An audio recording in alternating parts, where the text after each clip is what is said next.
Imagínate lo que se te tiene que subir el ego con 15 años que te echan de un local porque sabes perfectamente cómo funciona y que estás ganando todo el tiempo dinero.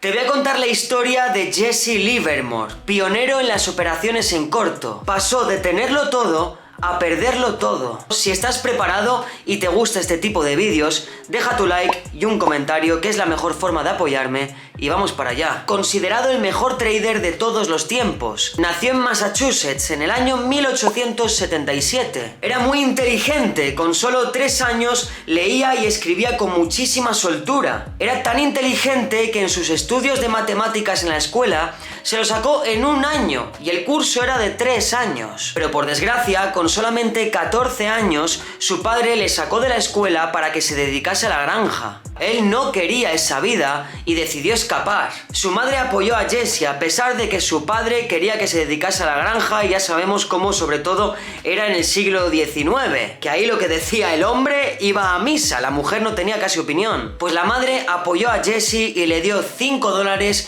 y lo subió a un carruaje con dirección a Boston. Y atentos, porque aquí empieza la verdadera historia de Jesse Livermore. Consiguió trabajo en PaineWebber, un corredor de bolsa en Boston. Ganaba $20 al mes como pizarrero. En aquel entonces, como no existía lo digital, la única forma de plasmar las cotizaciones a tiempo real era teniendo una persona en una pizarra que iba actualizando cada minuto la cotización de acciones, bonos y materias primas, mientras que el resto de inversores estaban todos delante de la pizarra viendo cómo iba la cotización y cómo Jesse iba borrando y cambiando el número. Y con este trabajo Jesse se dio cuenta de una cosa: percibió que los precios a menudo se movían de una forma muy predecible, y que si conseguías predecir y anticiparte a los movimientos del mercado, podías batirlo y con esto ganar mucho dinero. Os recuerdo que hasta este momento solo tenía 14 años. Y ya con 15 años realizó su primera inversión. Fue directo a un bucket shop, que era como un local en donde te permitía invertir en acciones sin tú poseerlas. Y su primera inversión fue de $5. Y con esa primera inversión de $5 ganó 3,12, lo que viene siendo una rentabilidad de más del 60%. Un año después, con 16 años, dejó su trabajo de pizarrero porque el tío estaba ganando más dinero invirtiendo que trabajando. Se dedicaba a tiempo completo en los bucket shops, se despertaba y ahí estaba, se iba a dormir y volvía de nuevo al día siguiente, hasta que al final los bucket shops decidieron prohibirle el acceso porque Jesse ganaba siempre. Imagínate lo que se te tiene que subir el ego con 15 años que te echan de un local porque sabes perfectamente cómo funciona y que estás ganando todo el tiempo dinero. En ese momento te crees Dios en la tierra. 5 años después, ya con 21, había ganado $10.000 y decidió moverse a Nueva York para invertir directamente en Wall Street. Sus inicios no fueron nada buenos.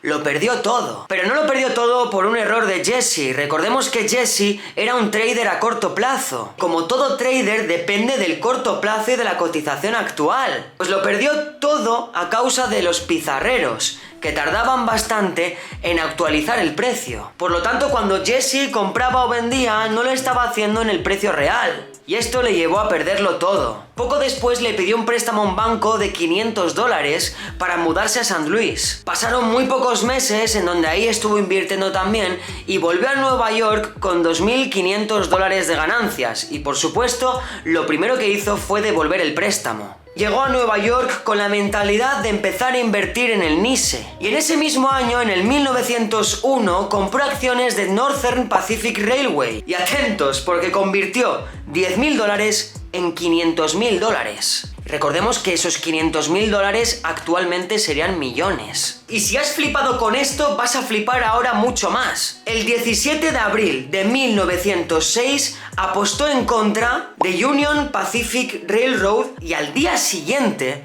se produjo uno de los terremotos más devastadores que ha vivido la ciudad de San Francisco. Esto hizo que las acciones descendiesen a lo bestia. Y él, de un día para otro, en menos de 24 horas, ganó $250.000. Jesse no predecía solamente los precios, también las catástrofes naturales. Un año después, en octubre de 1907, la bolsa de Nueva York cayó un 50%. Él tenía, como no, una posición en corto contra el NYSE y ganó en un día $1 millón. Y tras este desplome del 50% de la bolsa de Nueva York, empezó a comprar sin parar con ese millón que había ganado, y a las pocas semanas ganó otros 3 millones. Y todo esto con apenas 30 años. Y para haceros una idea, 3 millones en aquel entonces son actualmente $90 millones.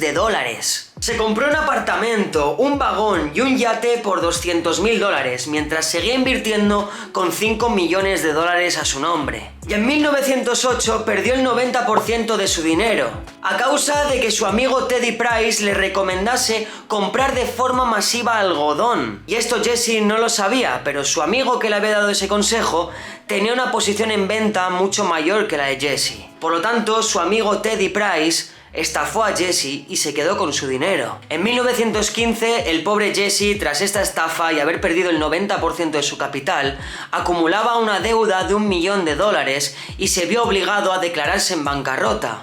Pero poco después, alguien, que no se sabe quién fue, le ofreció 500 acciones, con las cuales, como no, obtuvo beneficios y le permitió volver a Wall Street en el año 1917. Y aquí viene otra locura. Jesse, cabreado con su amigo, como no, entró al mercado con mucha pasta a hacer compras masivas de algodón. Compró tanto algodón que el presidente de aquel momento le llamó a la Casa Blanca y le dijo que, por favor, parase de comprar tanto algodón porque estaba hinchando el precio a lo bestia. Y Jesse paró. Empezó a invertir más tranquilamente. Y empezó a invertir más tranquilamente hasta la fecha que todos conocemos, 1929, el crack de Wall Street. Cómo no, Jesse había predecido esta burbuja y metió todo su dinero en contra de Wall Street. Ganó $100 millones, que esto equivale a un valor actual de $1,6 billones. Una absoluta locura, sinceramente. Por desgracia, a principios de la década de los años 30, Jesse, por problemas personales, entró en una profunda depresión. En el año 1934, a causa de esta depresión, había perdido todo su dinero y se declaró en bancarrota. En 1939 creó su propia asesoría financiera con el fin de vender su metodología de inversión para todo el mundo. Y en 1940 escribió uno de los mejores libros jamás escritos para el ámbito del trading, que incluso a día de hoy los traders lo siguen utilizando como guía. Ese mismo año, el año que publicó el libro, Jesse, con 63 años, se quitó la vida. Lo curioso de esto es que su hijo, 35 años después, también se quitó la vida. Y aún más curioso, y por desgracia, su nieto, años después, también se quitó la vida. Y hasta aquí la espectacular y trágica historia de Jesse Livermore. Espero que os haya entretenido y que no os haya dejado con un mal sabor de boca. Lo importante es quedarse con las hazañas de esta persona y con lo que uno puede aprender de su operativa. Sin duda alguna, Jesse Livermore, el mejor trader de todos los tiempos. Nos vemos.